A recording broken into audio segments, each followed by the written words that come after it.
So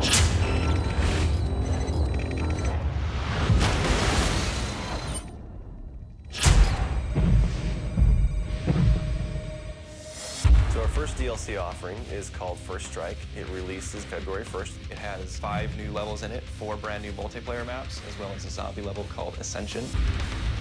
Kowloon is inspired by the single-player campaign level that was also set in Kowloon City, China, but the actual design and the layout and the geometry in the map is built from the ground up for MP.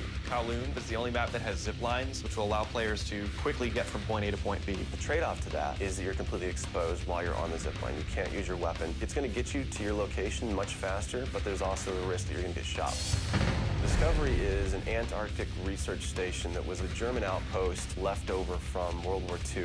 The 2 sides of the map are divided by a deep chasm. You're always kind of fighting for control over that crossover from one side of the map to the other. My tips for Discovery is really just learning the layout of the map, understanding how that chasm can impact the flow of the gameplay, and always being conscious of the exposure that you have to long-range weapons. You might be on a snow bridge and somebody throws a grenade, which collapses the floor around you.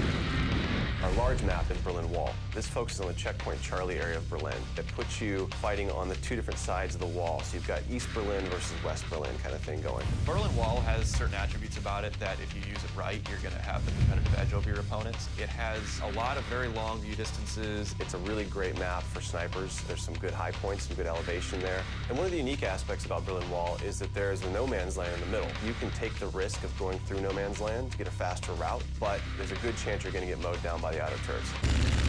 The stadium's one of my favorite maps. I am a running gunner, so I tend to like that map. It's going to provide those close quarter players tight adrenaline, action-packed experience. So never underestimate the value of tactical insertion, and always be checking your corners and realize that these engagement distances are going to be really small, so use that to your advantage. I think it's going to cater to a lot of the players who just like the frenetic style of gameplay that Call of Duty has to offer. One of the big agendas with this map pack is we're going to listen to the feedback that people have been giving about all the maps they've been playing with the release of the game. They want more verticality, more sniper opportunities. They really love the interactivity that we did. These are components that we're going to bring back in a pretty big way in the first DLC offering. First Strike is going to be available February 1st for 1,200 Microsoft points, and it will be available on Xbox 360 first.